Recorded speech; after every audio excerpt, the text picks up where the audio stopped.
Good morning. I want to welcome those folks that are watching as well as those folks that are here with us live and in person.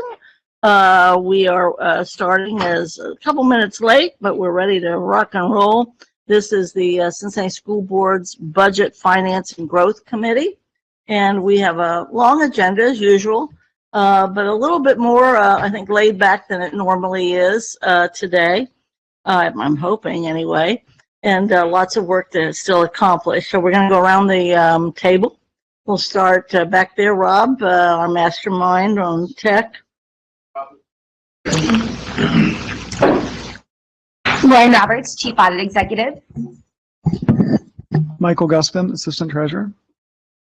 Kevin Ashley, Director of Financial Reporting and Transparency. Dr. Kareem Ahmed, Board Member. Eve Bolton, Board Member. Brandon Craig, Board Member. Hey, Derek Little, Chief of Staff. Sally Grimes, Activities Beyond the Classroom. Fanny Carradine, CFOP President. Emily Bell, ASME President.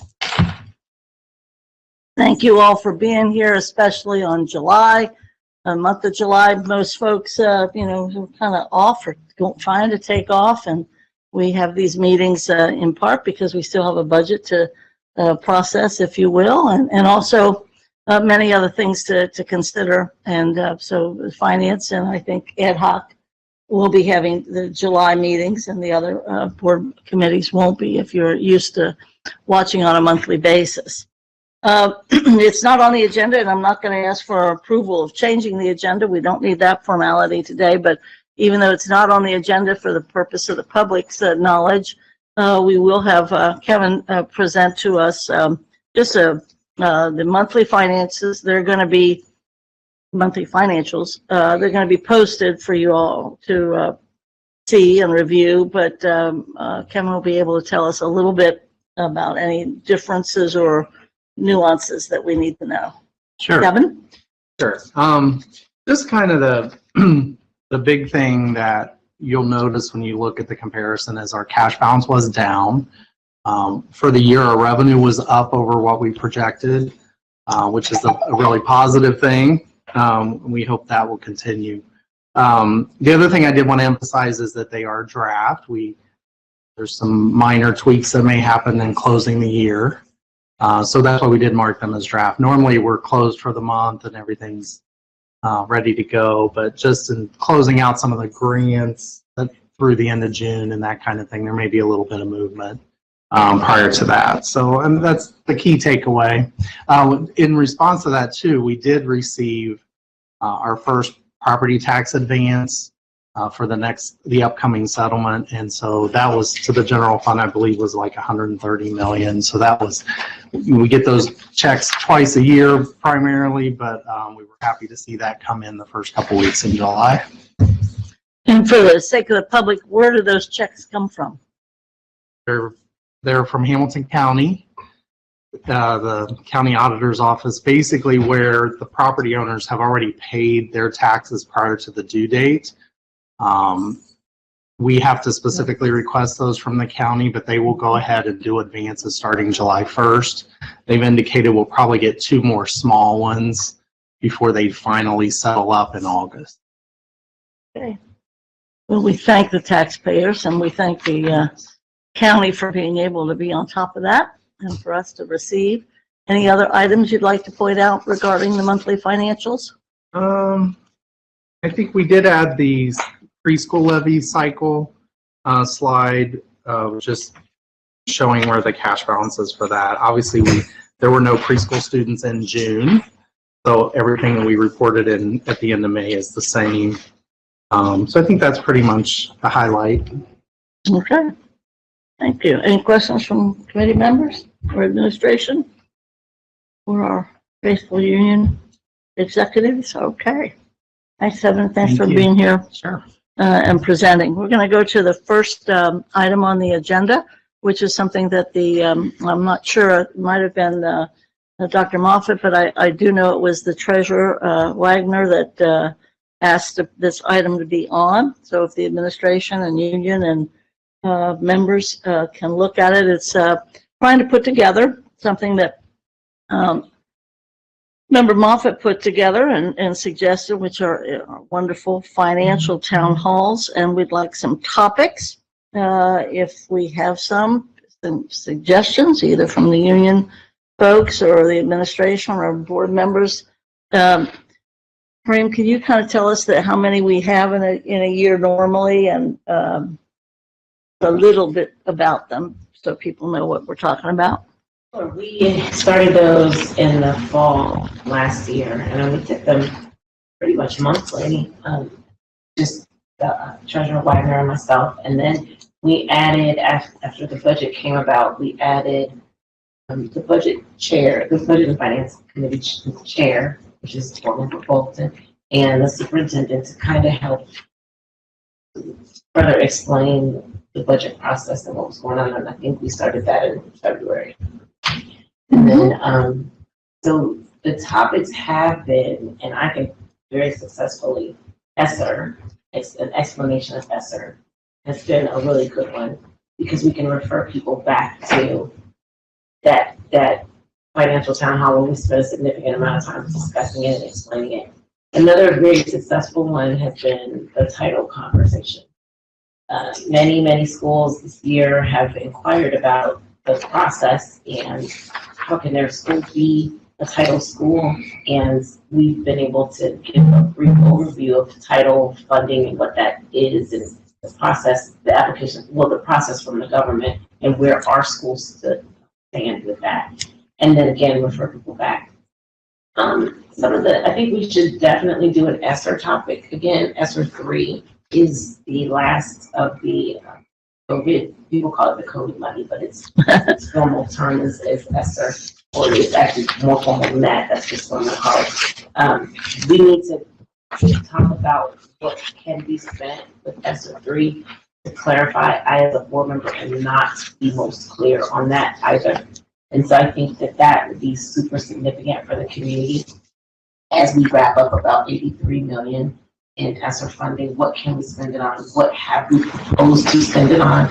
And then if there's any actuality, that'd be great too. I do also think we should continue with the title, because we now have schools that are newly title designated schools, and they're in the first year of that process, and that process looks different with a first year designation than it does any other year. And so, again, to clarify to people, to the parents and families in those. Is your mic muted? It's on. It's on. Okay, it's fine. You want to just hold it closer? Very little. Yeah, a little bit. I'm just getting a little bit of an echo. Okay, is that better? Yeah. Sorry. I'll talk a little louder. So I think to, Rob, you may be losing your thoughts. It's not hard these days. Yeah, but now we'll be able to hear whatever it is your thought is. I think that we should financial town hall, because it has been very helpful. It will be helpful for the schools that are newly designated ESSER, title schools, to take them through the process and what that looks like. Those are my two main suggestions. And I just will say that I am in a cohort of national school board members, and we had a conference a couple weeks ago, and one of the members in Denver came up to me and said, I have you on my desk open all the time. And I was like, that's creepy. What are you talking about? And he said that him and his CFO are mimicking what we are doing with our financial town halls for Denver public schools. And so that was really, it's an testament to what we're doing as far as educating the community, engaging in the community, and also how we brought staff from the treasurer's office to talk about that. So it really is, and I think that Treasurer Wagner has submitted something on the state level for recognition as well. So I think that these are great I'm very interested to find out what the unions want to talk about, because it's really Let's ask, them too. But I think the community has been well received. I also would add contracts, because I think, me personally, I'm a little confused on contracts. I think we need the process. Are you talking vendor contracts Vendor or master contracts? we can do both. Well, But I know I've talked to Treasurer Wagner about the process of how to contract. That's not necessarily with her office, but how are we equitably spending money across contracts. That's, the board's been pretty clear about wanting to make sure that community is involved in being negotiating with the district. So those are just some of my suggestions. Those are the two. Vice President? I think, again, we've talked a little bit about this throughout, but with us using the new key performance indicators as part of the budgeting process, it is helpful to allow vendors and others to know how to identify key performance indicators, but also to recognize to explain to our parents and our community members what we're thinking about and what we're looking at when we talk about return on investment. We spent a lot of money in a district for many years on things that didn't always provide a return on that investment. And so I think that was a big step Certainly to do. not this board. Certainly not this superintendent. But that was ever a did big that. thing of the reviewing all of the nearly 1,000 contracts that we had this year was part of that process. So I think it's a helpful thing to help people understand and explain it out. I think at some point we have to have the general conversation around the fact that our budget will be smaller next year. Now that you mention that, this is at least the fourth meeting that you have said that. I keep saying it. And I'm happy to have you say it because it's correct, but you need to try to explain to all of us Yes, absolutely. and to the public why next year looks so much more difficult. Absolutely. And we can do that when we get a little bit later in the agenda if that's all right, but don't let me forget to Absolutely. nudge you to do that because it's very critical, and I think it should implore us to and force us to be much more rigid about this particular budget because we won't be able to do next year. Yep. Badly enough if we don't get this thing right this year.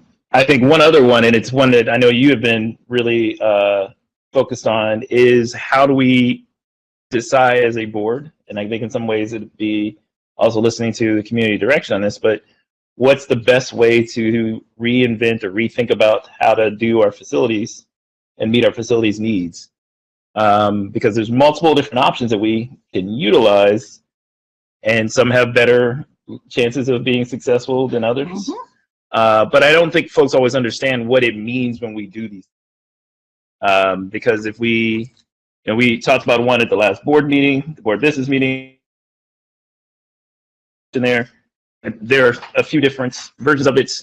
The only other one I would add is that we do have the preschool promise, and again, not specifically that it's a gen only thing, but that we do need to really explain why preschool promise amounts are going up, how we deal with that, or how we as a district deal with that, and what's whatever agreement we end up settling on with preschool promise folks, what that means for the district. I heard a somewhat alarming thing on the street, so to speak. Somehow we were trying to avoid making that agreement until after the election, and I certainly hope that's not it. We've delayed that for almost over a year now, so that is ridiculous to be that lacking in transparency with the public. Well, and we talked about it in here, that part of it is, again, having to settle on what we as a district will agree to and what was originally agreed to in the levy. And so make sure that we're honoring what was told to folks that we would do, while also recognizing where we are in our programs.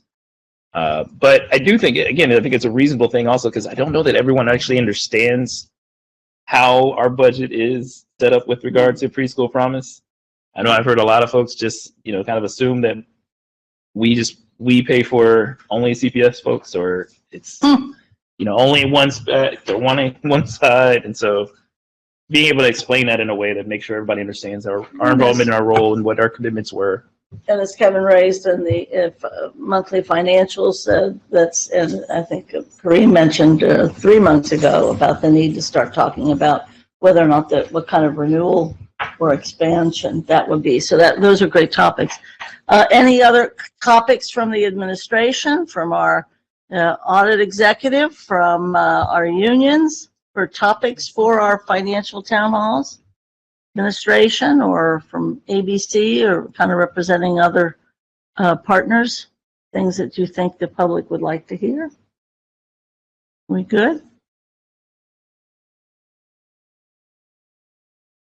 No, I'm just teasing So it. I also think what would be very, very prudent at this time is levies. And to talk about, since we don't necessarily need one right now, we will talk about Very soon. the various types of levies. As we need to start educating the public prior to asking for money, what the needs of the district are. And so I think levies, bonds, we need to talk about that. We need to explain what those are to the community so that we can talk about what is a bond for the facilities master. We had one, and we're in tandem talking about ad hoc and potentially middle schools and potentially enrollment numbers. How does that impact the need for either building closures or building additions? So we need to talk about those things. I think it's better to talk about it before you start asking. Then we have enough topics, and those are good topics and big meaty topics. Mike?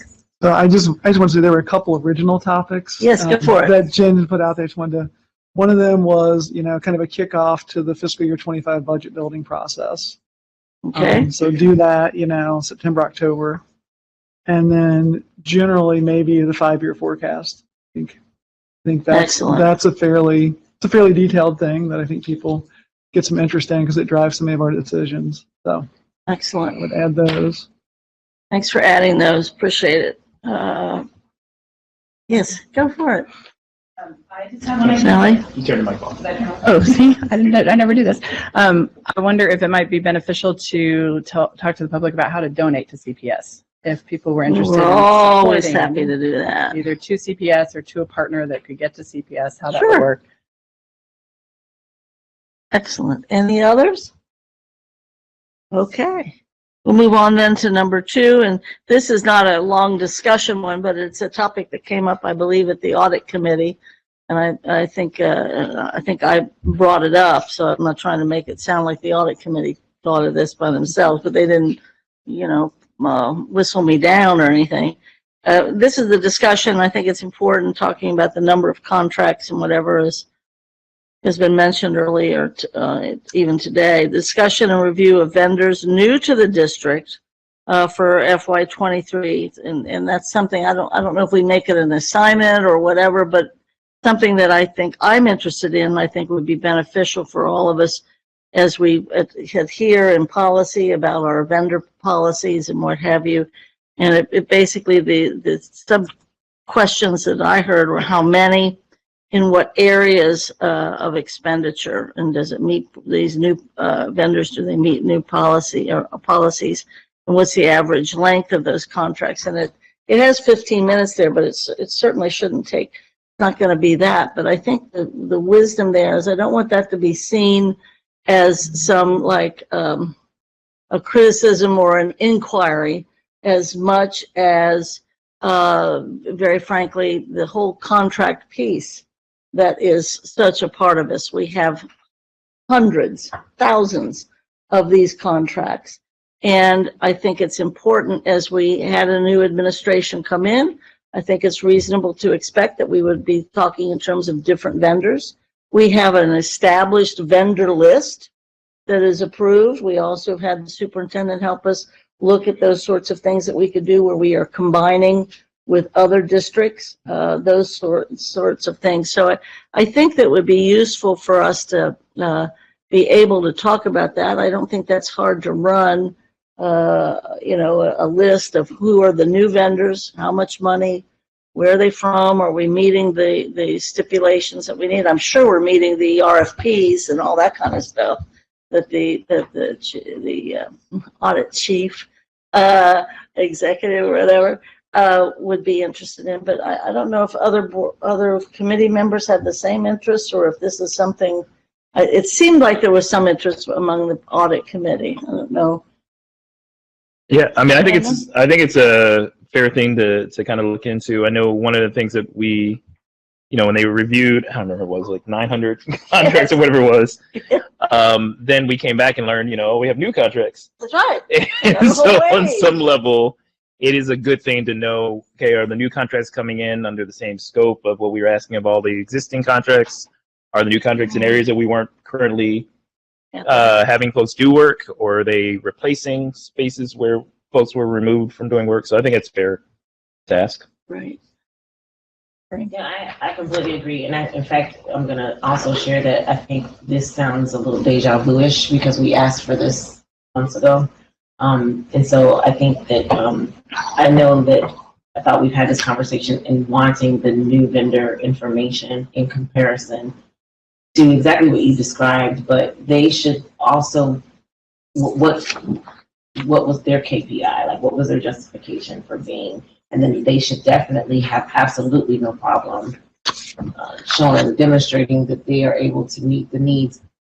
We had this conversation under the umbrella of this centralization and mandating that schools use certain contractors and how that, I'm not a fan of that at all, but wanting to kind of get an understanding of where the administration was going with that. So I'm very interested in that. If as the chair, if I could just suggest that number 2 and number 5 could have some relevance to one another from the standpoint of 5.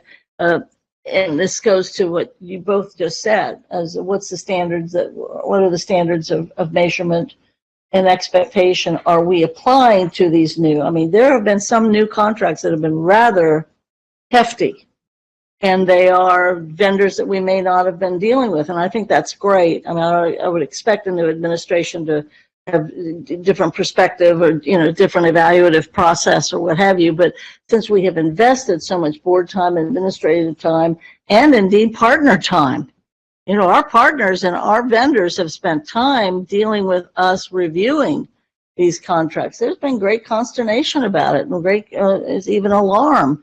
So I think this contract thing could be, and I don't know if it's a kind of, Chief, if it's sort of a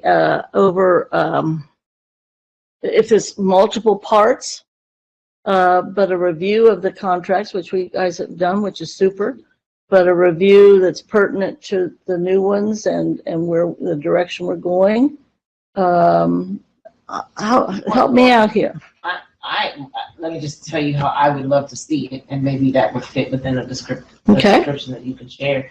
I would love to see a list of vendors, which we've had before, and then maybe the ones that are eliminated or in red, the ones that are added or in blue, and then along that same line, we should have KPIs or areas that align with goals and guardrails. We should have that as a column. And they should, if their KPI was a certain measurement number, then they were eliminated. That should be reflective. I'd like to see it in totality. So that should be reflective on the sheet.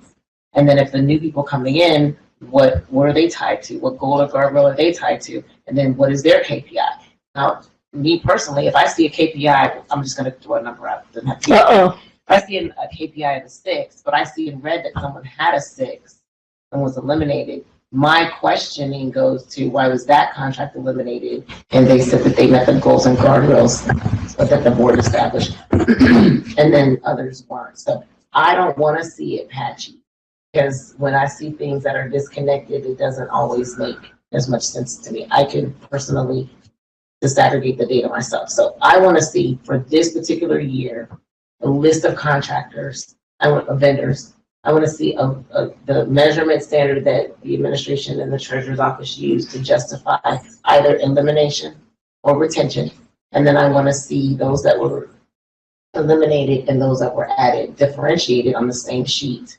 And I want to look at, how this measures towards what we've already established is a standard that we're going to be. And I am going to be personally, and I also want to look at, are they local?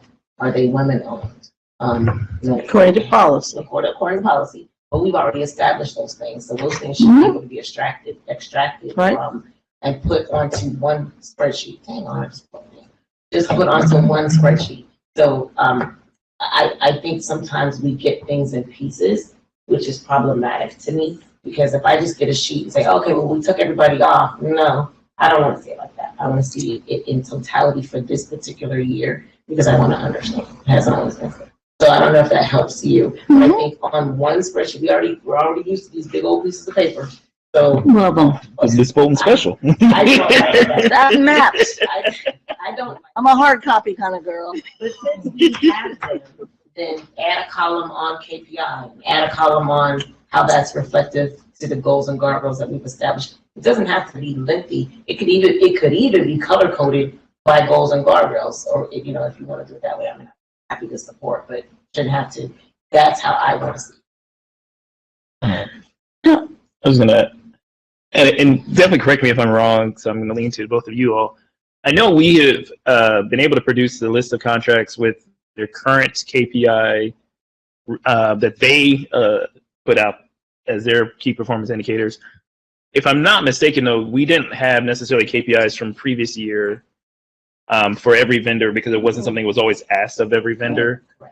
So I know that we'll have some that, whether or not they provided a KPI during the process of review or whether they didn't, maybe something we can indicate in there as well. But I know that you've produced in the past at least a list of contracts, what they're tasked to do, similar to what we do with the grants, right? Exactly. Where contract, the amounts, the I years. like that grant chart.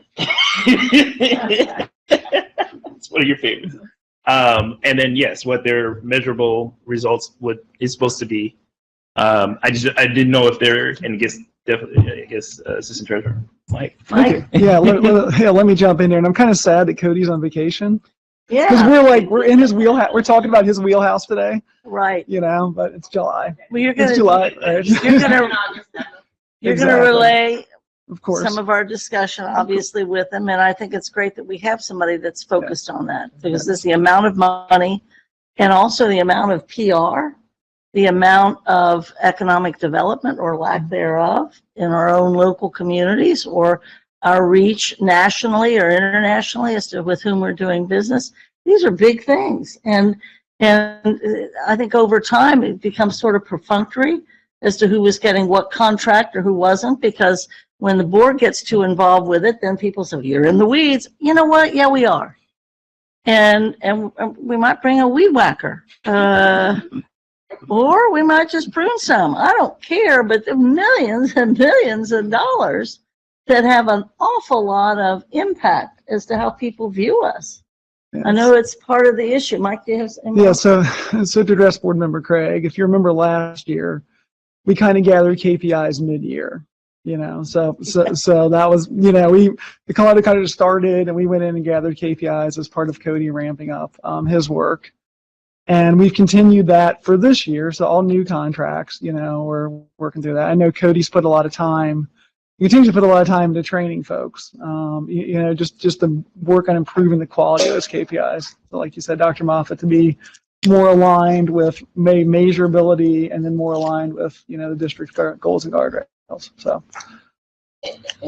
Go ahead. I think that we, Thanks for asking. And this is just Dr. Moffitt speaking, to start something mid-year and then cut people is a little problematic because you didn't give them initially what the expectation was. But we did, that wasn't, I'm not going to take blame for that. That was kind of something you all did. So, but what I'm looking to see is, and I think Jen knows exactly what I'm thinking. She'll probably be there. I know Dr. Moffitt asked that question. I want to see what is the return on investment. To me is how many students are impacted by that. So if we spent $4 million, yeah, we gave everyone something, or did we give everyone something? Was that in personnel hours? Was that in something? Was that in curriculum? If we cut $4 million, I don't want to see a shift. I want to see what is it that's going to be a cut to students. So I think what I'm asking for is the foundation to be able to see that this particular contract said that they were going to do something that impacted a specific area that the board unilaterally agreed on. And you all financially said, hey, this was the cost, this was our KPI, and then they impacted this many students or family members or staff. Like that's what I'm looking for. And the number can be egregious if it has a significant impact. So that part is subjective. But I expect that the measurement for KPIs is consistent, and that's what I'm looking for, is consistency. And those consistencies also stem to what the board said we wanted with regard to local, and just as you said. But it's about how many students are impacted. That's why we started with the school budgets and what's the cost per pupil. We Right. started that with that. Other comments? While we're on the topic regarding contracts, I'm going to skip this around as well, if I might, and go down to what thematically was presented here, I think a year ago, or very close to it. And that is this issue that the administration, rightfully so, was really looking at insourcing versus outsourcing. And I don't know if the treasurer's office or the superintendent's offices can tell us a little bit about that, as to how that impacted some decisions, whether it's contracts or other services or things that maybe the audit chief had reported, whether particularly about benefits.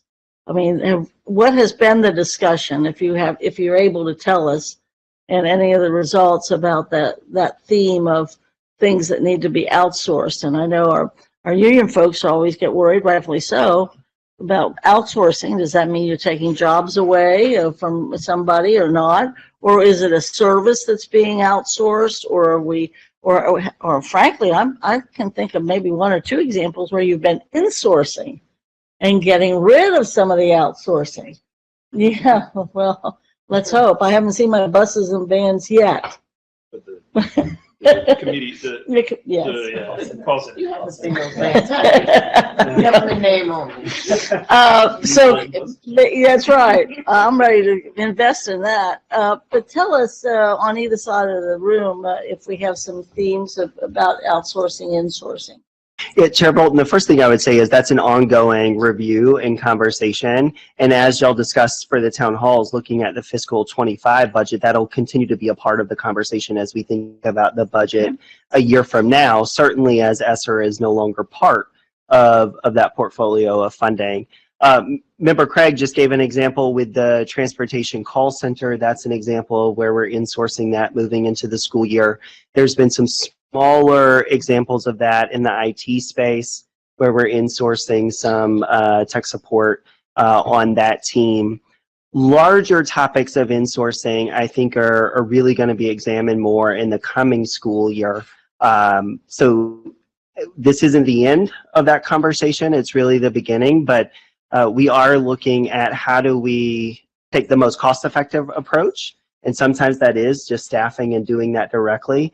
And to connect back to your previous comments, Dr. Moffitt, making sure that we are getting the most impact for the work, whether that is through a contract or through direct staff.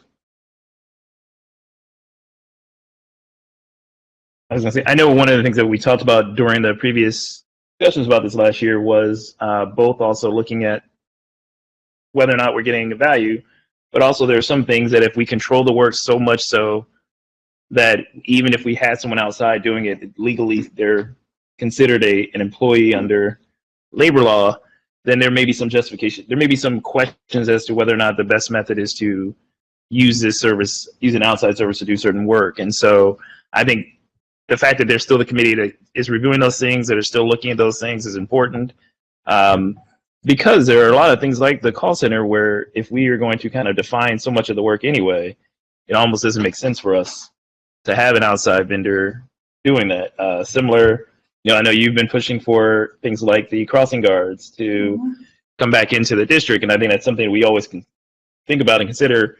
The one thing I will also, and I guess nursing is another one where we've really worked hard to try and figure that issue out. I think the other thought that came to mind when we had this discussion before was that there are certain things that, and it's in the same context with the contracts, there are certain things that we are having done at multiple different parts of the district that, at some level we have to kind of have the conversation about all of us collectively doing it in one fashion or one form, right? So if we're using a certain vendor to do 4 different places, 4 different vendors, whereas that could be 2 or 3 employees, is that something we look at, right? Or is it a situation where we have 2 or 3 employees trying to go around and do every spot and they can't get to every single location? How do we best do that work?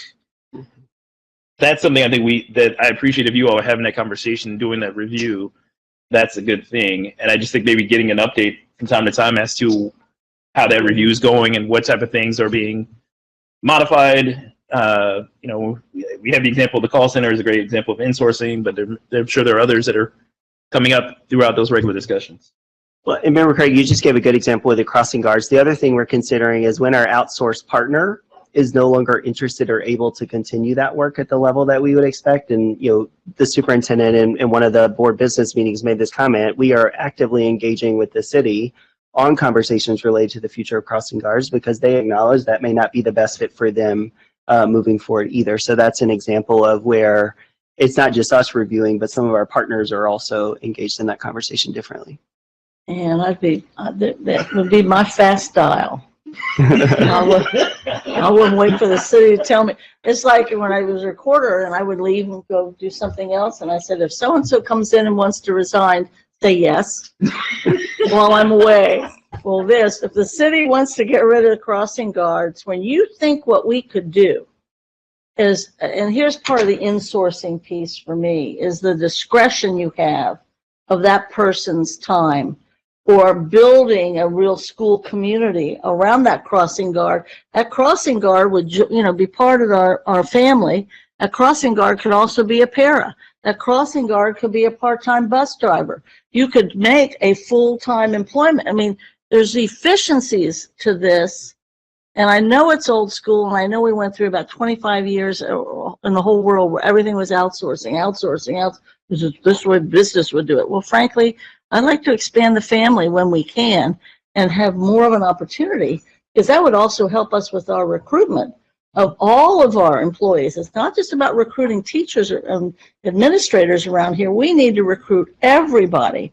Our folks need to be recruited, so this would help. So I'm thrilled that we want to keep that conversation going, and it doesn't always represent a threat to the union bargaining units, if you will. It really can actually expand as well. And I know you get careful about being too much there, but I'll tell you, I'd like somebody to be inside the tent rather than outside the tent. Okay. But I do have a question. Throw Lauren under the bus, but No. let me say my theme, and then I'll ask for some suggestions. So part of my concern about insourcing versus outsourcing and the decisions to do those stems around our processes as a district being efficient. Mm-hmm. I don't always feel like our process in transportation, for instance, has been efficient. So when we say, okay, well, we're going to just put the call center in here. Yeah, but if the process is inefficient, all you did was just bring people you added people to an inefficient process. So I'm wondering if maybe this is an area Lauren, because Lauren, I'm sorry for those that don't know, and the camera's not on Lauren. So Lauren is our internal auditor, and she reports directly to the board. That's why we treat her so well. Yeah, she gives us all the tea.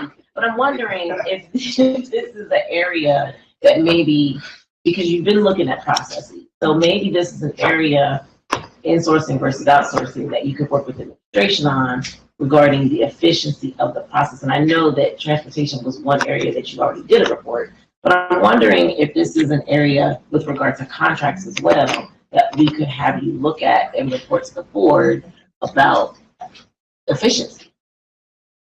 I don't know. Well, that's what she spends most of her time on, it seems like. So I'm just thinking on contracts and the KPI system and insourcing versus outsourcing. Is it really efficient for us to bring a specific department in? Yes, it looks better on the budget number. Oh, we saved $1 million. But did we really save $1 million if now our customer service team is spending more time because they don't have enough people? Like is the process efficient? Because I think that we spend a lot of time, we're looking at it from a budget standpoint, as we should. But there's things that we have historically and we are continuing to not do efficiently. So I'm wondering if that's an area, Lauren, that you could kind of chime in. She's getting the mic now. Everybody pay attention and take notes, because she is the internal auditor. Yes, absolutely. So that's a great suggestion. So I think that's something we could, I would be very interested in being invited into those conversations, even if the first level of that involvement is just to ask the question.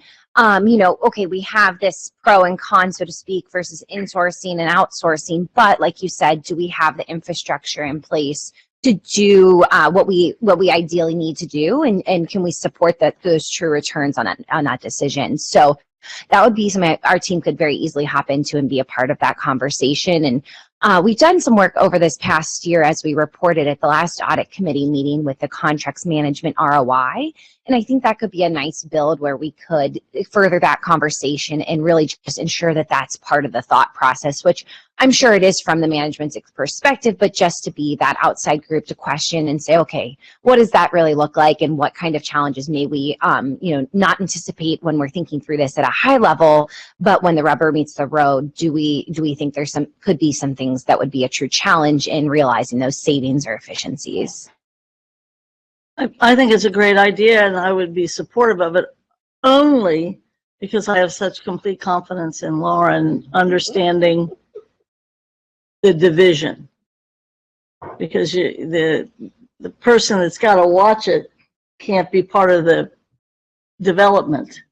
And I know you walk that line all the time. And so, but I think having your insights and asking the right questions, as long as you're not developing what you're going to have to be thinking about.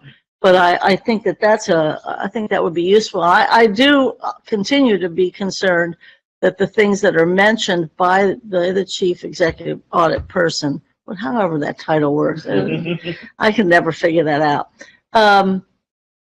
is if you make recommendations and we don't put them into action, or we don't make them part of the budget that we're developing.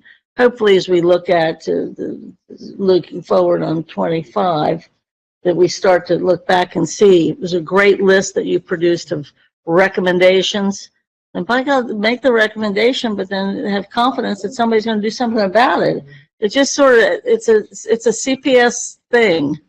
I mean, I just heard again, well, we still have issues about East-West and the Montessori high schools. How is that possible? How many times do we have to make the decision and announce it? So that would be, I think it's a great idea. Any other comments, thoughts, treasurers, or superintendents, or partners, or unions? Okay. I have one more question. Oh, sure. Go ahead. With regard to minority vendors and contracts, I think I got this number before, but I want to make sure that do we have like a minimum, do we have a standard for local minority, like the contract? Do we have a goal? Yeah, we can't have a low number or a high number by law. So we have goals that we would try and have so many. And This would be discriminating. yes. Supreme Court would not let that. Like, I remember us talking about it as a board during the goals and guardrails process, but did we come up with a number? I'll go to the attorney on this. I would say, I think there's actually a board policy, or a policy specifically that says, we've had it for years, that said that we will strive to meet a certain number as a goal for vendors and contracts we work with, and for vendors that we work with for contracts. I don't know whether or not, to be quite honest, we didn't have a great history of it in the past, and I don't know where we currently, or where we are as far as the number goes. But it is about how do we, for some of these things, the past used to be about RFPs. And so in RFPs, we struggled with it because we made our RFPs so large that minority vendors could not be a part of the RFP And we process. had to fix that. That was also something that was directed out of the states, because we had the state general contractor service that we had to use that only did big projects. So there were certain things like that that we always had to restructure and figure out. So we do a much better job of that now in that process. Now, as far as what all contracts go, I believe it's still the same number that's in that policy. I think it's the same number, and it's a goal, and there are some numbers attributed to it, and it goes back to the supplier diversity that we seldom get a real report. That gets being hung out in the air. I know during the FMP for $1.2 billion, we had to change course, I'd say a third of the way through. because to your point, some of the demands that were there didn't meet our expectations, certainly didn't meet the community's expectations. So it might not be a bad thing for us to review and regarding supplier diversity. And it will go to this new thing too, because I don't know who the new vendor people are, or what's female owned or what's minority owned or what have you, or are we getting enough? I mean, these are policies that probably are a decade old or more, and they've been reviewed and they've been updated. I think Chairman Morosky's done a good job of keeping our policies current. So let's kind of put that as a note and something to deal with. Yeah, I was just wondering if the treasurer's office, as you are developing the contract, things that we're talking about, acknowledge what the policy standard is and then ensure, or at least tell us where we are with regards to supplier diversity. Administration and treasurer's office. So I think that's Mike? actually the purchasing department Okay. does that, which is administration side, but we work together. I know it's not me, so. But yeah. It's important to, and many things, because it deals with numbers. I know the public always thinks it's all in the treasurer's office, and the reality is that's a check and balance. So it does fall to the superintendent and the executive So folks over there. policy 6320 is the purchasing of goods and services. List out the local hire initiative and opportunities for the district. Is says to make a good faith effort to employ 40% of businesses, labor and trade personnel from the Cincinnati area. For the vendors and contractors would do that. But it lists through contracting with locally owned, minority, women-owned, disadvantaged, and small business enterprises is another one of the ones in there. And so, again, there's a goal in certain aspects of it, especially with who they're hiring, because there's the other issue that we had with women-owned and minority and small businesses. Is you would say, okay, I want to hire this minority-owned business, and sure, it'd be a minority owner on there, but ain't no minority staff in there. And so, or women-owned is the same deal. There would be one woman and 5 guys, and they would call themselves women-owned. Fortune being that front person. Let's just say it out. And we had, at least my memory from the past is that we had a very big problem also with some businesses calling themselves things, and you couldn't identify who was the actual owner. And so we went off of kind of a trust factor there on some levels, which I think is another thing that as part of the KPI, the key performance indicators, and some of these other factors that we're looking at the contracting process, it's also getting to know who the vendors actually are. Because a lot of places were utilizing or a lot of folks within the district were contracting services, and no one centrally knew who that business was. And so that's, again, there's a lot of reasons why that is not a safe thing. So I'm happy to hear that we are reviewing those things. Let's review those things and adhere to them. And more particularly, I will say that when we would adhere to this, historically on a almost bi-monthly basis, get those numbers, because we used to, not just with the FMP, but soon after the FMP. I know that we were very much leading and leaving the city in the dust behind us, that we were far excelling on those matters, just as we were regarding green architecture and sustainability. We left the city a long time ago, but now I don't know that that's still true. And I think that that has to be something we have to kind of commit to. Okay, so we good? Anybody else? Comment? I'm going to keep going if I can, because I think we're doing okay here.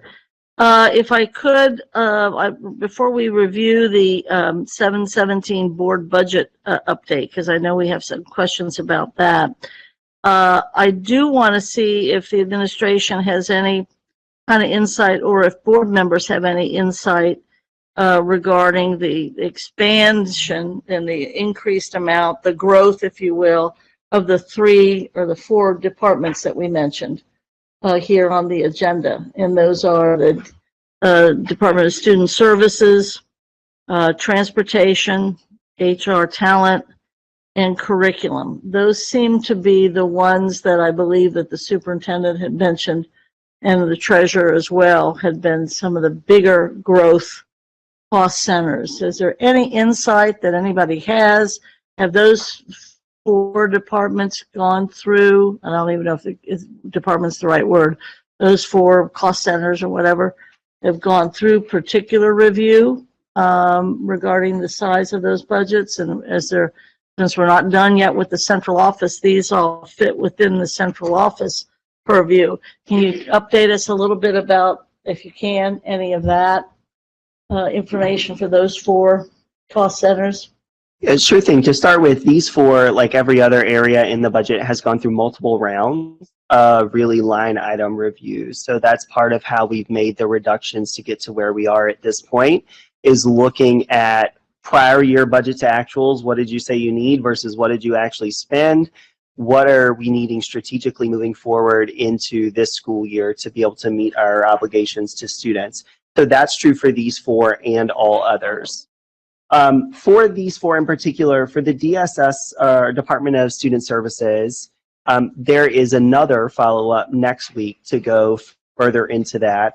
Part of that review continues to be making sure that we are appropriately balancing and leveraging the federal funding sources for that department before we're expending general fund dollars, and making sure we're tapping out IDEA or other funding sources for DSS. The contract conversation earlier also relates to them. Not only does Cincinnati, but districts across the country have a hard time finding certain positions like school psychologists or certain evaluators or diagnosticians. And so we typically carry on the budget FTEs for those roles because we need them for compliance purposes, but we also carry contracted dollars for that because we may be able to easier find it from a contractor than hiring staff directly. It's usually more lucrative for staff if they go to a contractor. And again, that's true across the country. But we've made some reductions to sort of balance those out. So the net of FTEs and the net of contractors really represents the total need that we have rather than a duplicative need. So that's been addressed already in the budget thus far. But there are additional reviews happening with student services in the coming weeks to make sure that it's as lean as it needs to be while still meeting the needs of students. I can go through the other 3, or if we want to pause one by one. Skipping to HR talent for a second, that was on the slides presented on Monday. That increase is primarily due to staffing adjustments. So in line with the benefits office and making sure that that team can process what they need to process on time and accurately, there are staffing changes. Thank you. Those bullets on the left, those are new staffing additions to that team, which account for the bulk, if not all, of that adjustment with HR talent. And in curriculum, I'm not sure I fully understand that one. In terms of addition, most of what's happened in the curriculum space is sort of shifting. Rob, if you are driving, if you go to slide 11 from Monday's presentation, that sort of shows that, and then items shifting to ESSER as well to relieve some pressure on the general fund, but continuing to be provided, mostly goods and services. So it could be consumable items or one-time things that we're providing to classrooms. Those are some of the shifts to curriculum. But net, there's not, I'm not seeing the increase if that's part of what the question is for curriculum. I think we've seen a great deal of growth over the last 3 years or so for curriculum for obviously reasons of curriculum adoption and the schedule of curriculum adoption. And does that continue to go on some sort of schedule where we're spending significant amounts of money? I know it's been a major priority in the last 8 years to try to get a uniform kind of curriculum of high quality throughout the district. And so I know that's part of the expense. And, you know, maybe there's time to implement certain things. Did you have a question? I was just going to say, I mean, at least from, I know the chart they presented on Monday showed the curriculum actually went down this year, but I think one of the things we talked about was that we had been adopting curriculums every, you know, year on track, and that amount had seen this increase and increase and increase. And part of what's not in that increase is that we didn't adopt any curriculum, any new, or we didn't adopt certain things within the curriculum, or didn't plan to, I guess, for this, for the 23-24 school year. So that maybe a good question for that as we get back into the 24, 25, as we keep moving along, what will kind of be that process at looking at curriculum adoption and whether or not there'll be some, wholesale changes again or whatever that would require big expenses that, because that's what was leading a lot of the increases that we kept adding new stuff.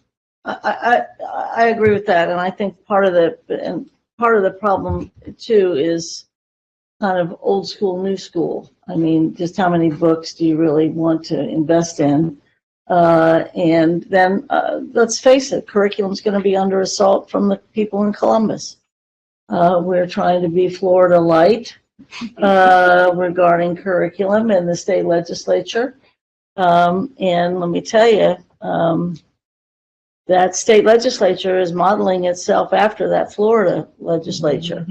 So I would assume that much of the curriculum is going to be kind of embattled, especially as it pertains to some of as is our social emotional learning and all that going to be, which is why we're all going to jail too soon to get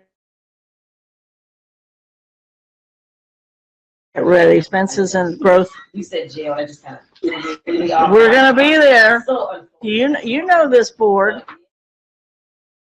I hate to tell you, but you'll probably be leading the way. No, I'm not going to jail now. You gotta set the line somewhere, so. So I do 3 squares and some exercise. There you go. I do have a question. Maybe this comic relief, that's why I budget so far so long. No, it's questioning. It's good. Again, I just have some concerns, and I understand the overarching. It's a shift. To me, it's a cut. It's the same thing. We can mix words about it, but I have concerns about things that directly impact students because while I understand we don't need to buy books because maybe that's a little older, there are things that our kids can use that maybe are not books, whether it be programming or something that we don't have to cut shift $2 million for. So my question is, what will the 9 million for 026? And I'm trying to find that on here, but I know it's it was around the student wellness Title IV. What we had, I think it was the 9. Is that what are we? I want to be clear on what we're putting towards our PBIS, our SEL for students. That's not clear to me. And when I see a shift decrease, that I wonder is that things that directly impact students is a concern. And that's where I'm going to keep asking questions about. But I see on slide 14, if you go to slide 14, we don't have a number. I think you brought this up, Board Member Bolton. We don't have a number for the expenditure. So what on this general fund? How much is this costing us? Because these don't directly impact students. And I'm not saying that they're not necessary, but I am concerned about the cost.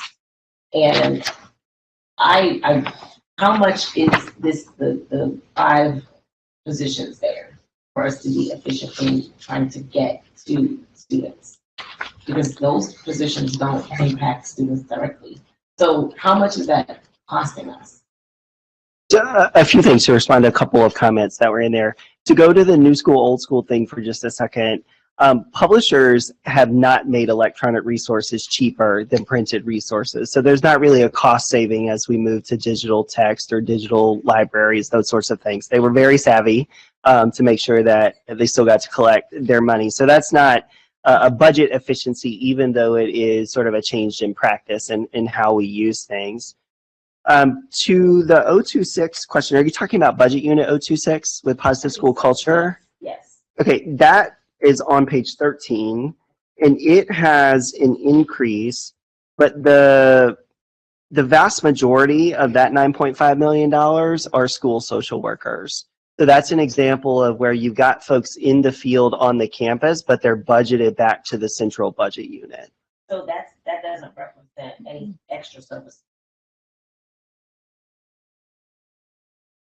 It is primarily staff. In terms of non-personnel costs, if that's what you're getting at, if we take restorative practices for an example, which was talked about Monday with the code of conduct, and we're rolling out training for that, that funding is mostly coming from ESSER, and then we actually have another grant that'll support that funding, so it doesn't show up in the general fund. So, as I'm looking forward, because I think one of the goals and guardrails for the board involved the social emotional. Mm-hmm. We are spending of this almost $9 million. That's just to put people there. That's not to provide, that's to give them the service, but that's not anything additional to that, right? For the students. I don't want to like parse terms, but I do want to make sure I'm understanding what you're saying correctly. It is making sure that we are staffing social workers according to the sort of staffing formulas and provisions that we gave to campuses. It's also making sure that we are bringing back the full complement of attendance support specialists who will support social workers in doing the attendance work. And then it is the ongoing sort of, there's some contracted support in there that we do for other mental health services. There's some contracted support in there for ongoing training related to mental health or SEL or PBIS. But this is really the people who support the students, this is their support for them.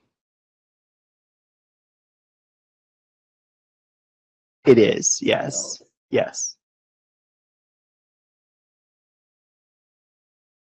And what was the total for 14, from slide 14, what was the total cost? If I could interject there, I do think that the superintendent and the treasurer, definitely the treasurer, had suggested that my question at the last board meeting about, gee whiz, we got numbers about everything except ads. My understanding is the treasurer would want us to wait until the treasurer and the superintendent are here to add, to give us those numbers. Did we give him an assignment? Please? Did we give him an assignment on that? I don't know that, I don't think we made it an assignment, but I think we made the request, and I think they were concerned that if either assistant treasurer or the chief of staff would get ahead of where the superintendent or treasurer are about those numbers. But I think we have to reiterate, we do need numbers associated with these ads. And very frankly, this is not a complete list of the ads in this FY24 budget at all. There are other ads. So I think we'd like to see a more complete list here on this slide, and we will need to see the actual numbers for each and total or what have you. But I mean, if the superintendent's able to, it was just my understanding from the treasurer that those numbers wouldn't be yet available. Yeah, the plan is to share that with the full board in the next business meeting, so everybody gets the accurate and full numbers. Just quick things to point out, which may help for now. The assistant principals show up in the school level budget, so that doesn't show up on the central side.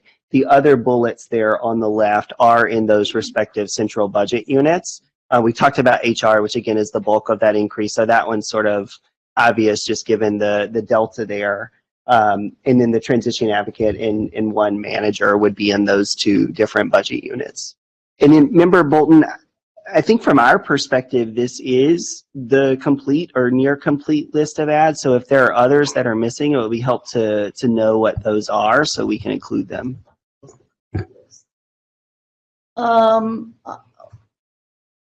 If this is what the administration says, the complete list, then we'll go through and see if we can find others for you.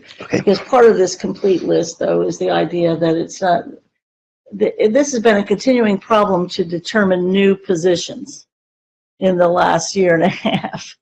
Because some of it is, well, this is a new position, but we don't have this position.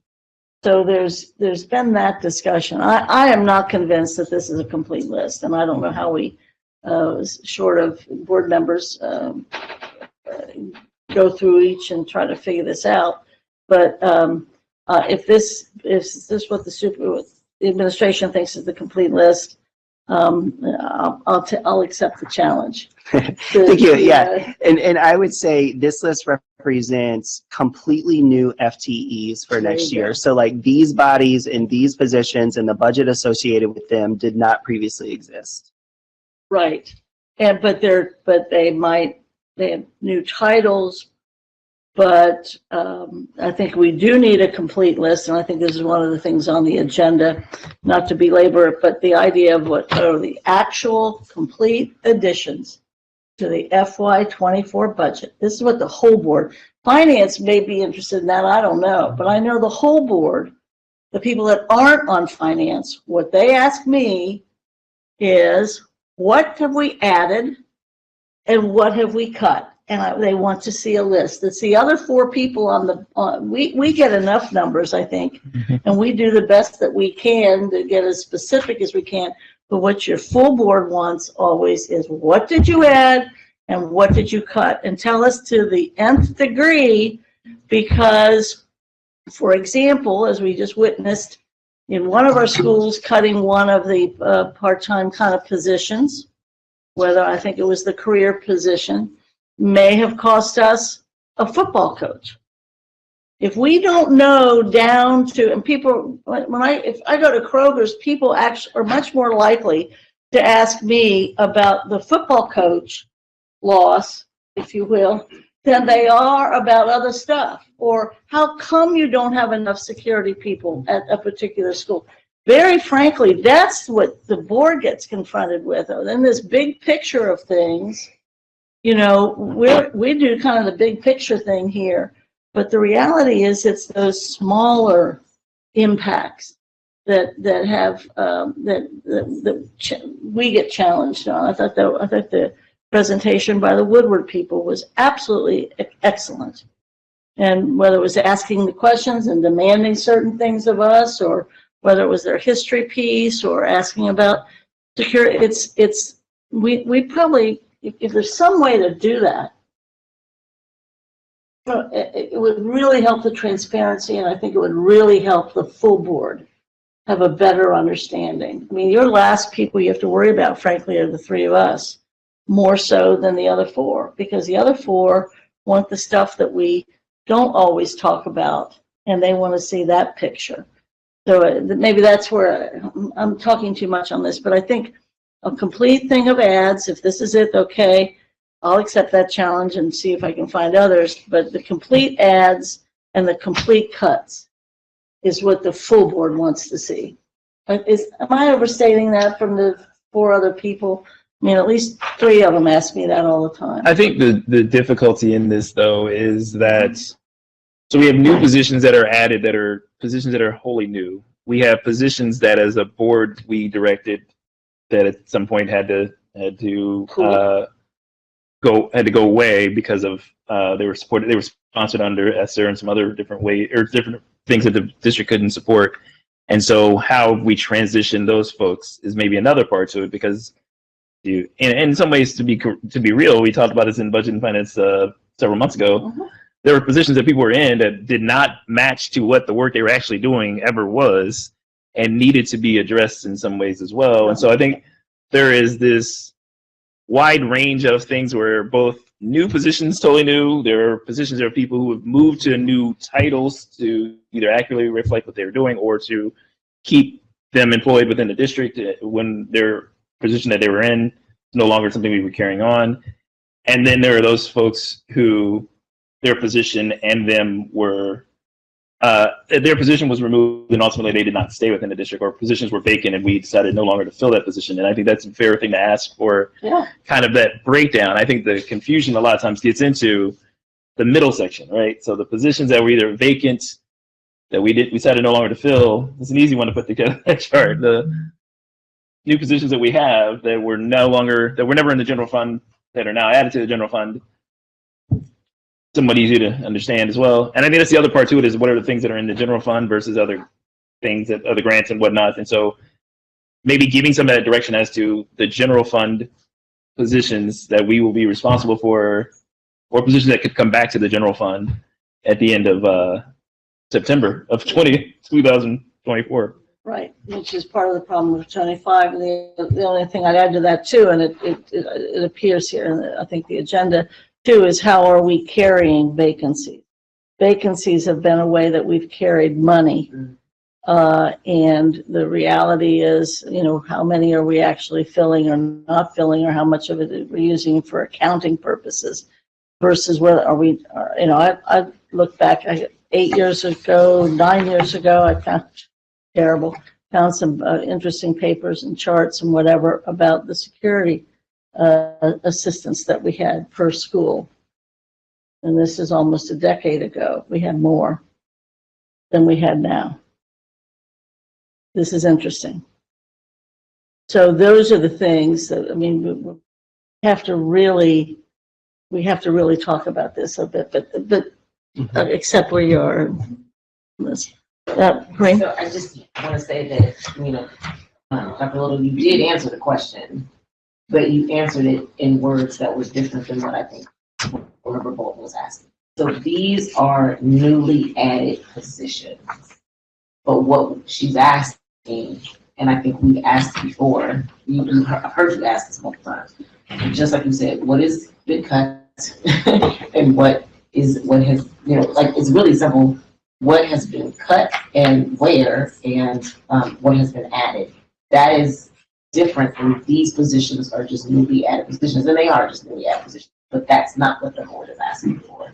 And I think I know I have found that we are getting a little, we're mincing words here. We're getting a little confused on what the ask is. I don't know that we asked this as an assignment. We did. And I think that's that's a problem, that's a process problem that we need to work on. But I think the ask is simple, that, and I think the public want to know, and they deserve to know, and board members should do as well. In this time of budget cuts and potentially having to go back and ask people for money, I want to understand that these positions that you are asking for X number of dollars for are beyond just needed based on your stating that. They are going to directly show me something, a return on the investment, because I don't know. I don't know. I haven't seen, it's not been proven that they will.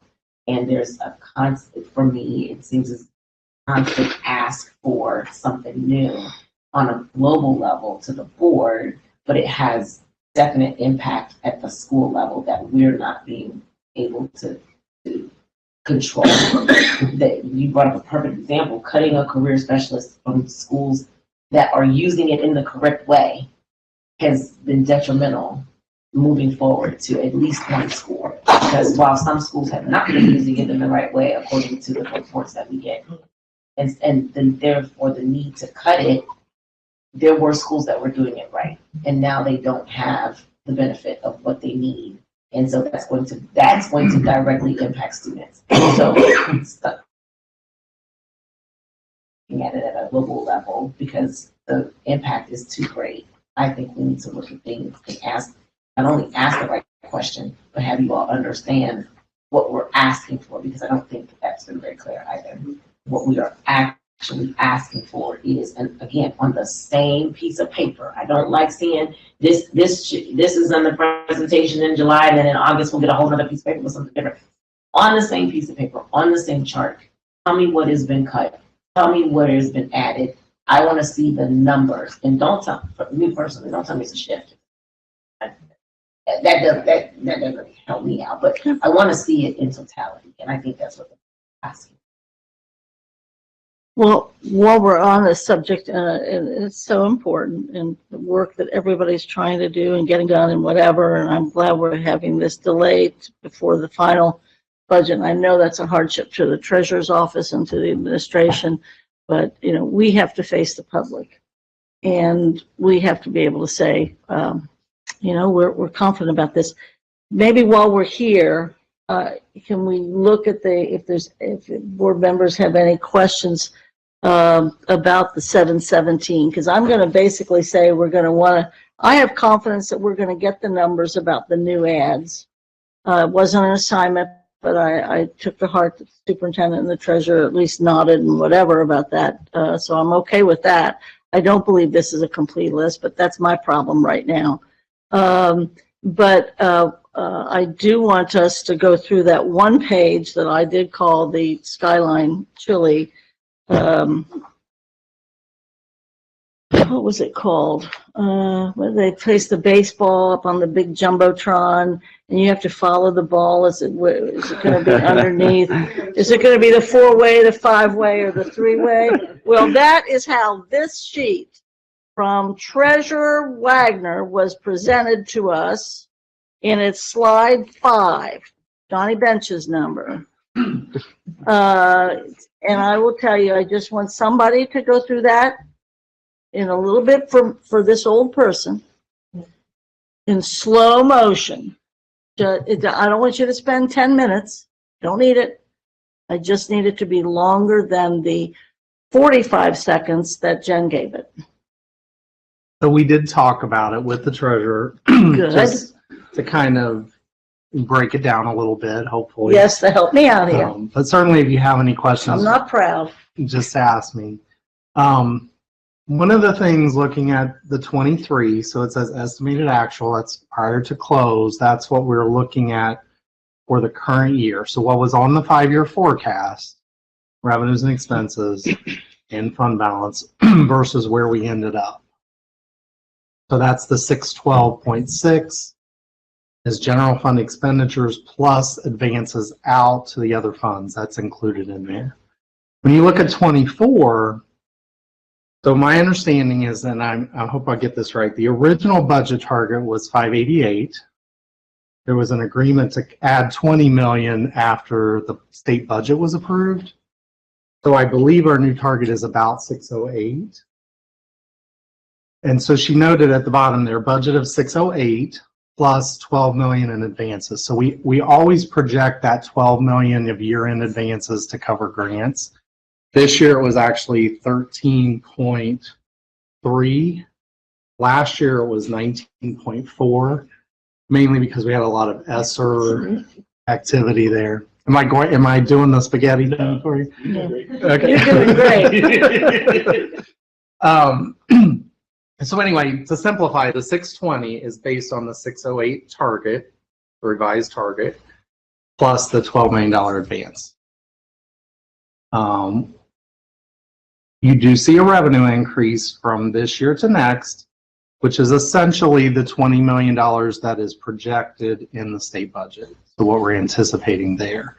That's a change revised from she took the forecasted number and basically added that in for 24.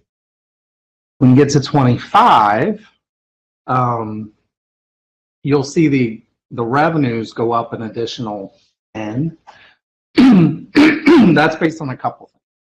The state budget anticipates about 6 million additional. So the 20 million will come up in 23.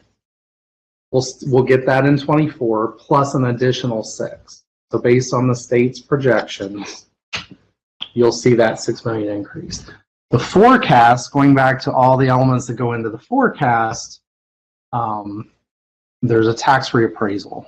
So we do anticipate a little bit of increase related to that, but with the state increase, it can change our capacity, our local capacity. So they're all tied together, all those spaghetti pieces there.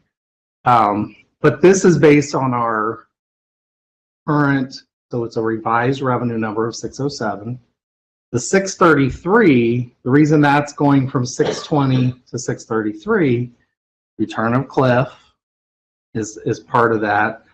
The only thing the forecast really anticipates is step increases. And the forecast was prior to the COLA. Mm-hmm. So all of those things, you know, will be factored in.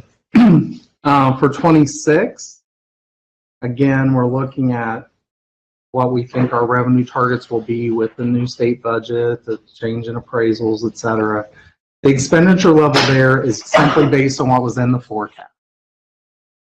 So there hasn't been any other adjustment to fiscal year 26 yet. We'll be doing a 5-year forecast in November, probably come to finance in October, go to the board in November. So we'll flush those things out a little bit more as we get to that point. And then by that point, we'll have the current year budget approved.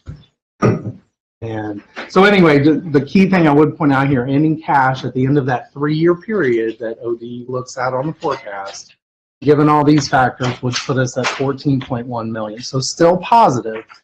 The only reason it is still positive, though, is because of the increase in state funding, not necessarily due to expenditure reduction.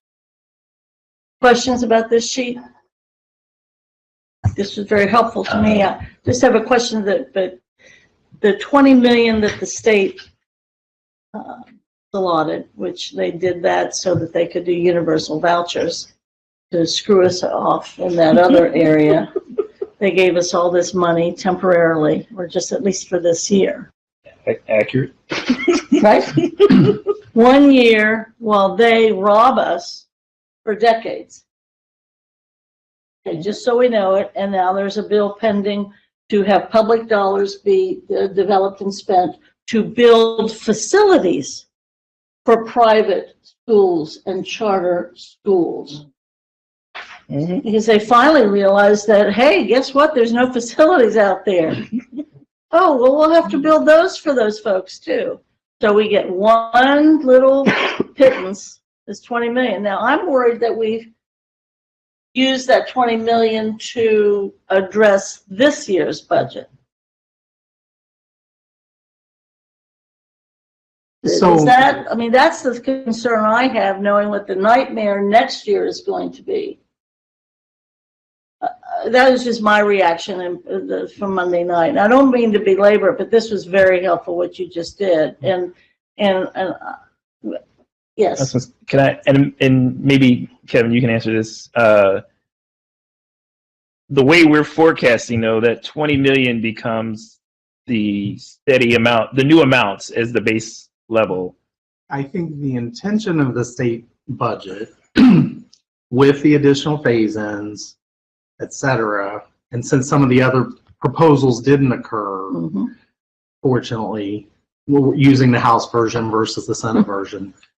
At this moment, the budget projects, yes, the 20 million next year, approximately 26 over the 2-year period. So 20 million next year, additional 20 plus 6 the next year. And forward, if they continue the phase-ins, there is another 2-year potential phase-in. However, we typically tamp that down when we do the forecasting because we really don't know. That budget obviously has not happened yet. So, Yes. Follow up on does that. that answer that? Please. Yeah, no, I think that was exactly what I was assuming. And I think you mentioned something that I think is also very crucial in this conversation, which is we're also projecting some level of funds from the county reassessment. But what that also could do is actually cut into how much of the funds that come from the state, right? So like we could potentially get a few more here that could affect the dollars there, which is also our kind of running, it's like, take one basket from another kind of deal. That comes with the way we do school funding in the state being so highly tied to real estate value. Because if your real estate value goes up, yeah, you get more money in theory from non-fixed sum levies, but you lose money from the state because they say it says you're now a wealthier district that you don't need and you can get it from your people. And so I wanted to make sure I was reading that correctly from kind of what your understanding or your assessment was. Yeah, I think that you're right on point there. One of the things our forecasting software and the professionals who help us with that, it does try to factor those things in. One of the things I was watching a webinar where they talked about, so some districts, even though the state was projecting this 20 million, from using us as an example, in their example, they might actually lose money or it would be less. And one of the reasons is the sales data that was used in those projections was outdated for a small community that has few sales. Now they're getting a reappraisal, their property value is going to skyrocket this year, right? One of the fortunate things with our forecasting was they use actual sales as well, and we have a lot of sales data. So it helped our projections in terms of what they were showing. We don't expect as much of an impact as maybe a smaller district would have. But I think what you said is totally on point. We really don't know until those things go through what the exact impact will be. Good. Other comments or questions for the 717 presentation? I know moving forward, we will want to review this with the whole board, and there'll be parts of it that we'll need, because there'll probably be updates by the time that we have the next full board meeting. So if we can keep this as some sort of foundational document, that would help the rest of the board and us as well, if this is sort of the foundation. You have questions, comments for 717? I do have a question. Dr. Moffitt? I am just super nervous about the assumption. We got saved this year because it went to the house, it used the House version versus the other version. And we're always kind of like making an assumption, and then we're biting our nails and on the edge of our seats until someone makes a decision. And I understand some of that. But what this year, what kind of bothered me is that we went through the normal process, we're on the edge of our seats, and if they had not adopted the House version, it was going to hit us so significantly on a multitude of levels. I'm not going to go in here into all of them here, but we made the assumption and we had to wait. Then we had to contact, and then it was, for a week we were just sitting there very, very nervous. My question is, sorry for the soliloquy prior to that, but my question is there a way that we could have a budget that is not based on the assumption? Or if it's based on assumptions, the assumptions aren't so great. I know we have to have cash on hand. I understood that. We actually did a financial town hall about that, so go back and watch it. But is there a way that we could lessen our risk by not depending so much on this? So I think there are components of the budget that are pretty well established. But for instance, on the state budget, are they going to use the 18 cost factor? Are they going to use the 20 cost factor? Are they going to use the 22 cost factors? Those were all discussions. And it was a significant difference. One of the things, when we do the forecasting, and Mike's going to be involved in that a little bit more this time around as well too, is we look at all the scenarios and say, okay, are we comfortable? And most school districts use 18 cost factor, which was the more conservative number to use. So one reason maybe our forecast was a little more pulled back was because we did use those factors. Had we used the 20 factors, then there would have been a difference there. So I don't know if that really answers your question, but like I said, you would almost have to break it down into components. Okay, salaries and wages. The biggest thing is, we've got the assumptions with the cliff and what things are going to happen there. But I understand what you're saying, as a financial person, ESSER was a big save. Yeah. Because it did provide a lot of resources and we expand programs and that kind of thing. And now we're looking at a little bit of growth in state budget while we kind of have to hold back. So as a layperson in the community, is there a way to not depend on assumptions when looking at a forecast? I mean, I understand why we do it, but I'm saying, like, for the general public, when we were talking about assumptions, if the first question they're going to say is, why are you all depending on that? If we were to not depend on assumptions, what would our number, what could it would be scarier, I think, if you're not assuming those things, it would be more dire. I mean, I think you could, your local tax revenue, you could, but the state versions were so far apart. I mean, I guess you could have started from assuming the worst of the state versions, but I mean, I think for this year, the problem was we were coming into a situation where budget, right?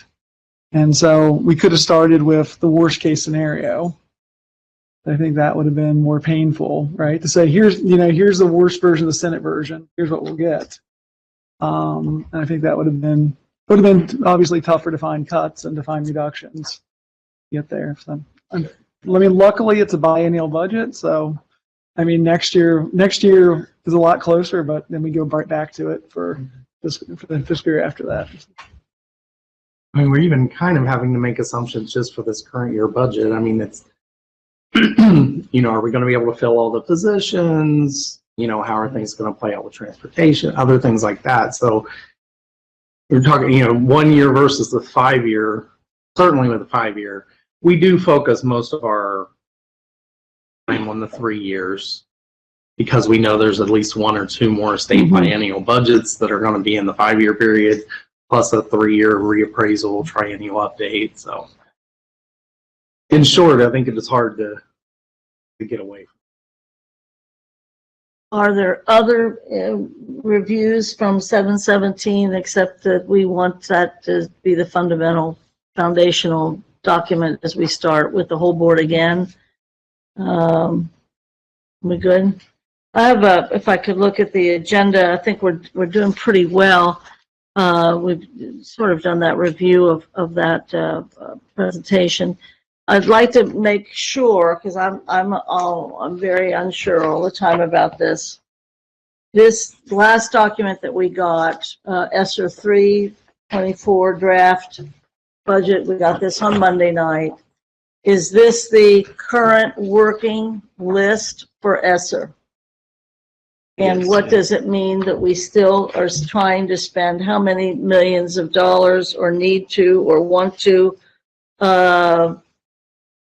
What's the total that is still left? It is the current current working budget for ESSER. There are a few things in there that we are kind of waiting on guidance for ODE from, so that can affect, you know, those obviously, and those are noted. And noted as to where you want the guidance. Yes. Okay. No, that's still the same as it was Monday night. But okay, that's good. That takes care of that agenda item. Then also, if we could emphasize again the ads and also the cuts effort. So we've got this on the ESSER.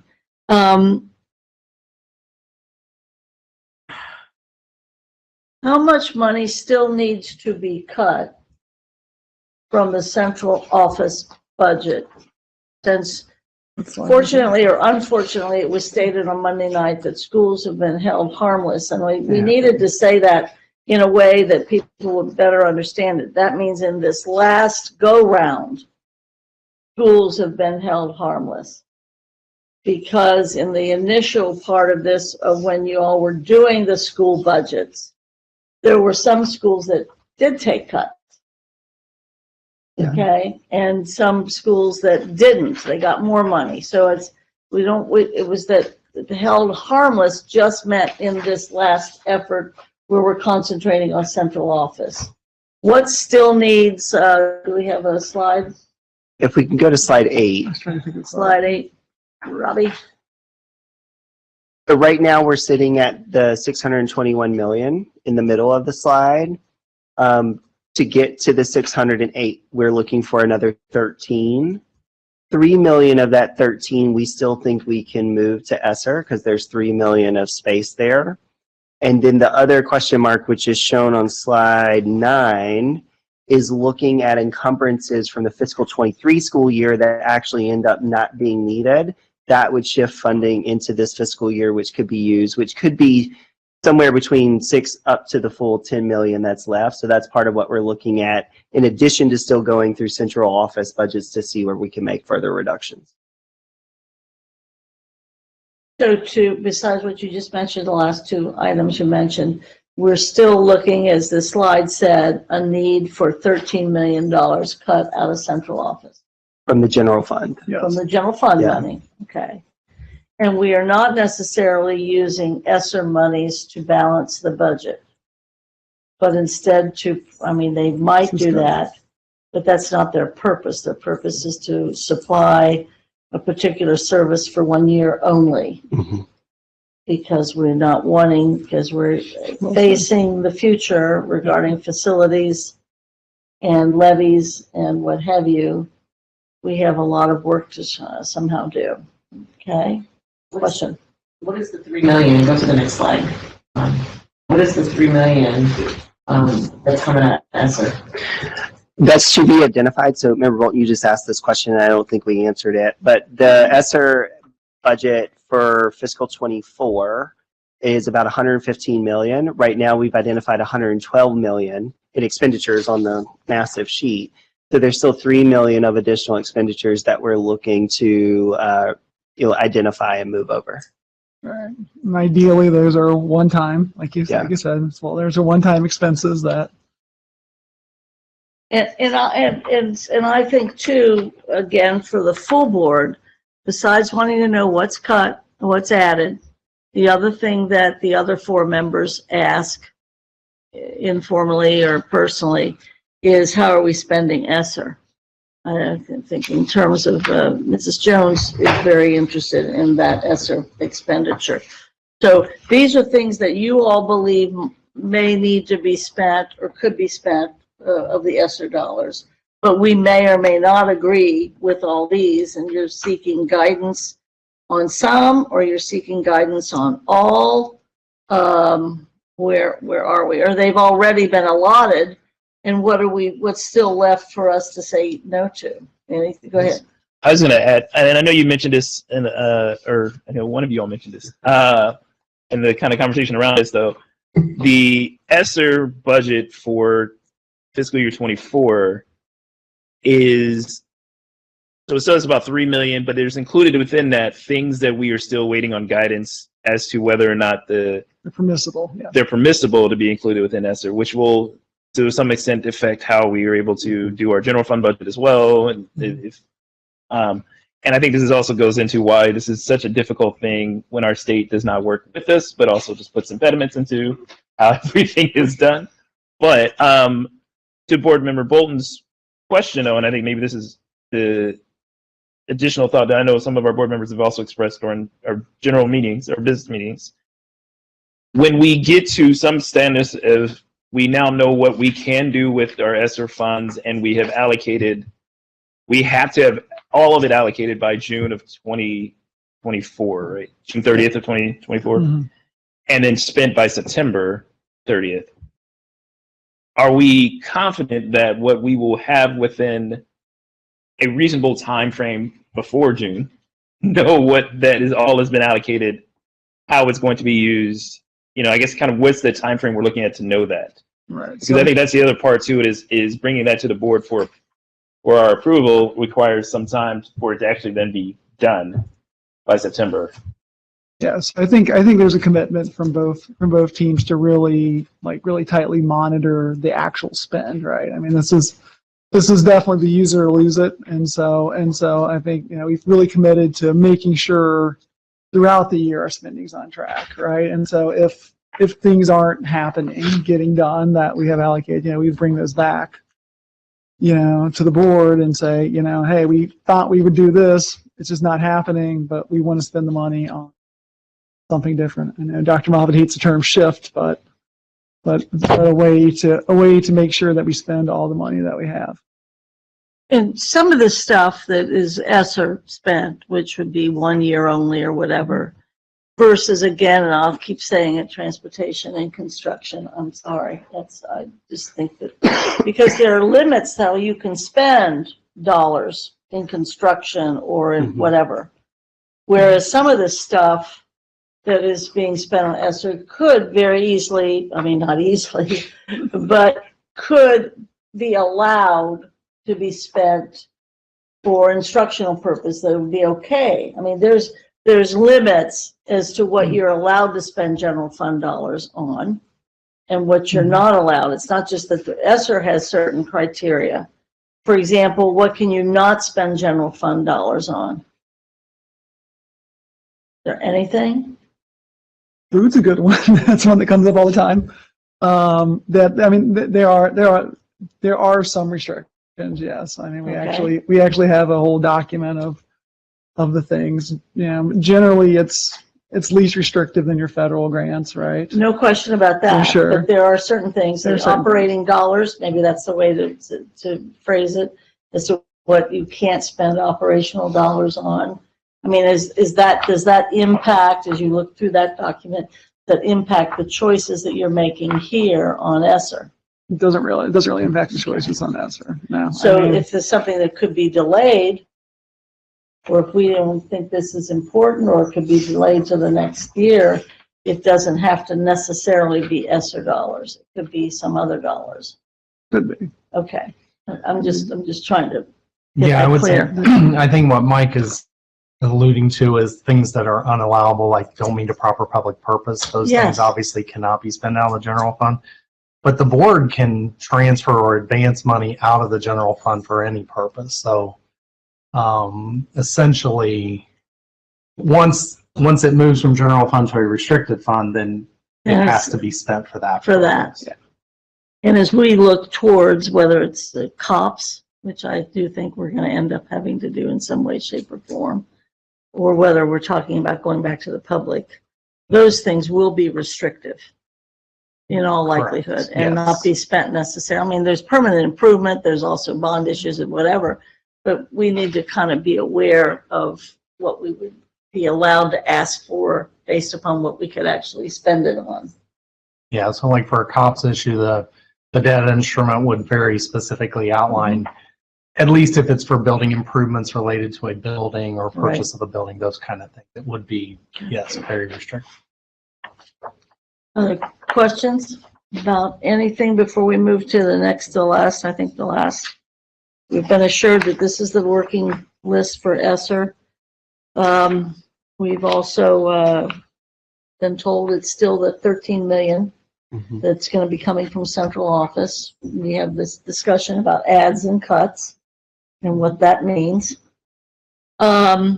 We do have to, I think the treasurer had asked to make sure that we, and I think this that pertains to audit exec over there too, is that we have to build as a committee, if it's okay with the rest of the committee, we have to build into our work plan, we have to make an adjustment so that we are on a monthly basis or bi-monthly basis reviewing progress that's being made or not made in benefits.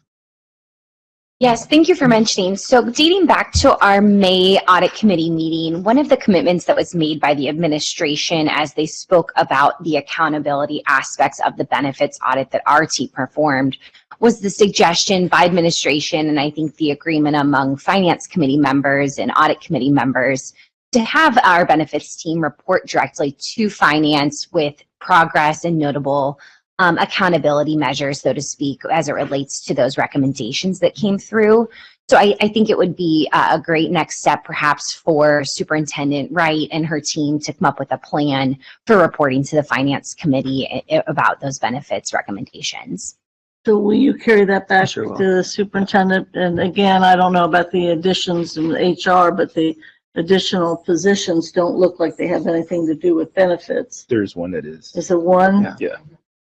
Out of the 4 or 5 or 3 or 4? Yeah, there's one it is, but I think I want to reiterate your excitement for this, because I think this is also something we talked about in audit committee, which is that as we make recommendations for actions to be taken, especially in areas where we're seeing they've been given recommendations, that we came back to another audit and we're saying fundamentally the same recommendations again, that's an opportunity for those things to be brought before us as an audit review of the progression that I think you were already talking about, kind of next stage of what the audit team would do. And so I think that's a good way to also kind of implement that into our longer term plans as far as working plan for the committee, is that that's a role for both to do an audit committee, but also to do kind of the budget aspect of that. Because I think that's the other part, is it's very difficult on some of the recommendations to see progress in 1 month, and there may be stages of when you do it to say we've seen growth in these areas, we're starting to tackle down these areas that would be helpful to both us, and then also to be something shared within the audit committee as on their regular schedule. Any others? I think we need to add what topics we want to carry forward to the next meeting, which will be in August. And do we have suggestions from the committee members left from follow up on anything we've done today, and suggestions too from our guests, and anything we have not covered today that we think we really need to be looking at in August. It'd be the same time, but whatever our third, is it our third Friday or something or whatever? Yeah. Third Friday, does the treasurer or the audit exec or the chief? Is there somebody? I don't know, but we. That was wise, wasn't it?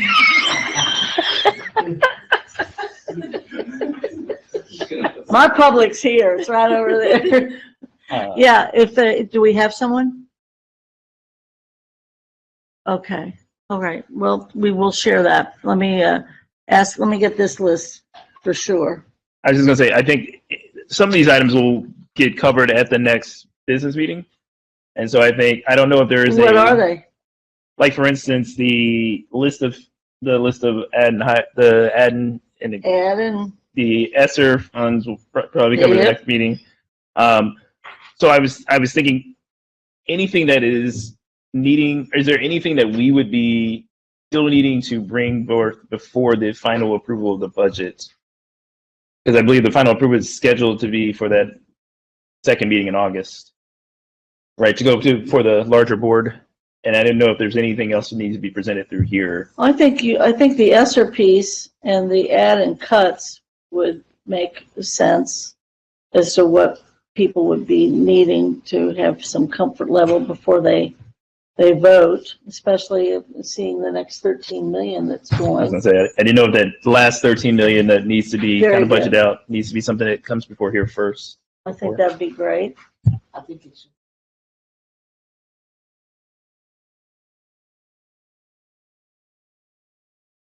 Yeah, I do think that it would behoove the district and the committee and the rest of the board if we have an opinion about certain things. I think that would be helpful. That's part of the function of this. Yes. And I guess, I know we budgeted for 6 months, even though we did the 90-day appropriation, Right.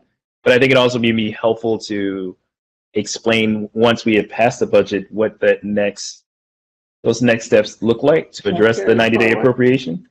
Because I believe there will be some steps that we need to do as a as a board. But there also may Make be decisions. but there also may be some steps that folks need to do with contracts and with other Right, things. that's what I'm saying. Sign stuff.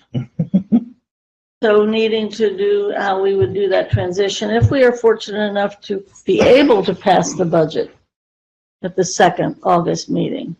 Again, much of that depends upon how the first meeting goes. It would seem to me. That's right. Oh, good. Well, lucky you. Yeah. Wait, what did you say? He has to chair the first meeting in August. Oh. I think it's all dependent upon administration getting us accurate information timely in order to the budget being passed. Again, I'm not bound to the second meeting in August. There's a deadline. No, If it needs to be moved, then it will be, because the repeated questions or clarification are going to be the impetus for getting the budget approved. And I know we've asked some of these questions multiple times. So hopefully we'll get clarification and we'll be able to, as a board, come together and fully understand where things are being allocated, where cuts are being made, what positions are being added, in an effort to hold accountability there. And so that's my expectation. So as soon as we get the information and we can understand it and talk about it as a group, then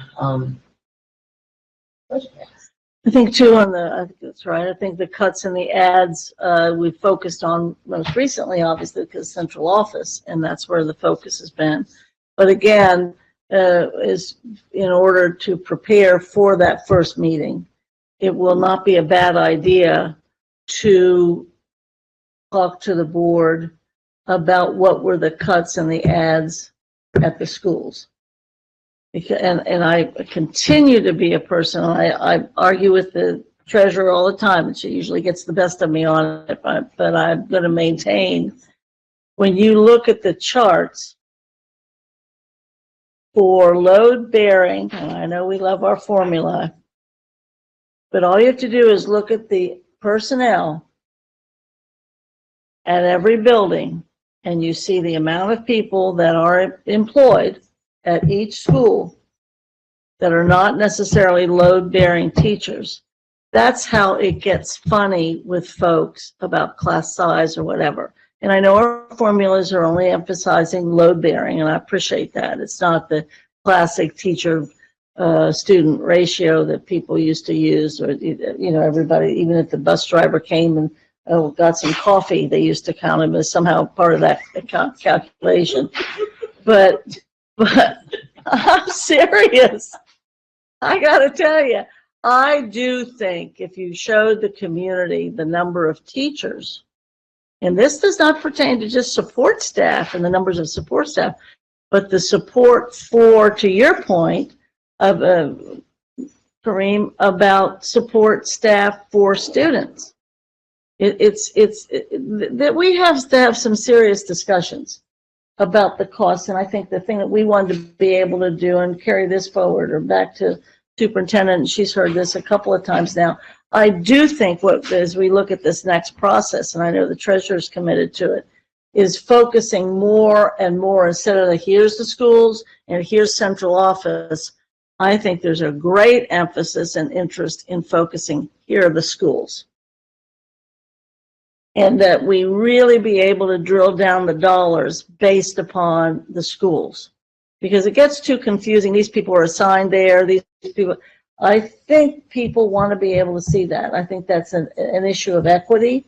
I think it's also some more of the little Skyline Chili thing about where we're putting the dollars here or there. I think that we need to start investigating a way to do that. And I appreciate the committee has mentioned that before. I think that's where the community is. Any last minute questions before we tell people how they can participate now that we're almost done?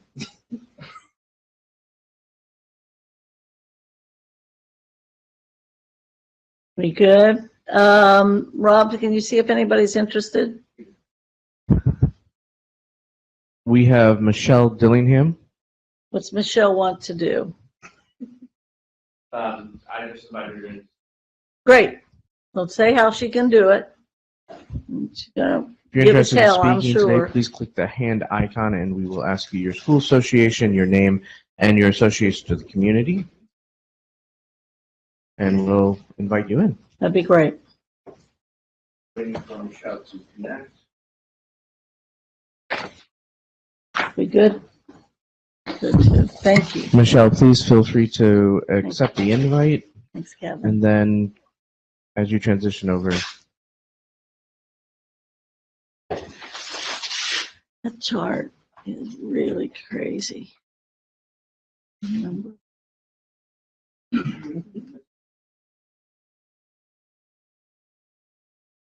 Well, only if you do it, it will possibly be theatrically acceptable to me. And that means, since it's from Michelle, if you're listening, Michelle, with the same kind of passion Michelle would be. I could never have the same kind No. of passion Michelle could. I was going to say, but without that fervor, we're happy to enter it into the record, which is what she wants. So her comment is, please. Oh no, wait. See, she's here. There so she's we're there. Okay. Want to have Rob? I don't know. Can you hear me? Yes. Oh, wow. I wasn't expecting. I'm just. You look good. Yeah, thanks. No, I just wanted to suggest to add the discussion, to expand the discussion of local funding, to have a standing item on the impact of residential and commercial abatements on our budget, because it's huge. And also, you guys have an upcoming renegotiation of the commercial abatement ordinance in 2025, which sounds far away, but it really isn't. So that's the only thing. I just wanted to add that to please maybe give some education, attention to that topic. Thank you. Thank you, Michelle. And let's do this. Let's kind of add that to our routine effort of also hearing about the benefits. Let's just add that to kind of work plan and a usual agenda if the superintendent and the treasurer will be told. I think that's a great idea. And because I sat through a thing last night for an hour and a half with some folks that are very committed on the environment and what have you. And again, there was some discussion in that group that residential abatement's a great idea. And so obviously the community is divided about what's good and what's bad, but I think also to carry back maybe an assignment back to the treasurer and maybe the superintendent, disagree if you want, and we'll change it, but that we have to get a grip on us having that presentation from the folks that advised or were contracted with CFT about abatements, particularly the residential abatement piece and whatever is required by accounting laws. Just, I think we've had to drop that while we've been deep in the midst of the budget process. Mr. Craig. Yeah, and I know the treasurer had made several attempts to be able to have a conversation with him. So I think it'd be helpful to have the treasurer have a conversation. So if we can make that conversation done and then be able to present Yes. In a more collective fashion, because I also do want to make sure that we are also presenting information that is applicable to what we have as a district. So we're getting the best information possible on how things affect us, because I do think, to Kevin's earlier presentation, our budget is not just affected by the local dollars we get, but by how the state evaluates our real estate to determine what state dollars we get. Right. So if we'll carry that back, and we've got Michelle. Anybody else interested in sharing their views with us? Well, I will entertain a motion to adjourn and thank those folks that have been sitting in for other folks. So moved. Do I have a second? Great. We stand adjourned, and ladies, thank you.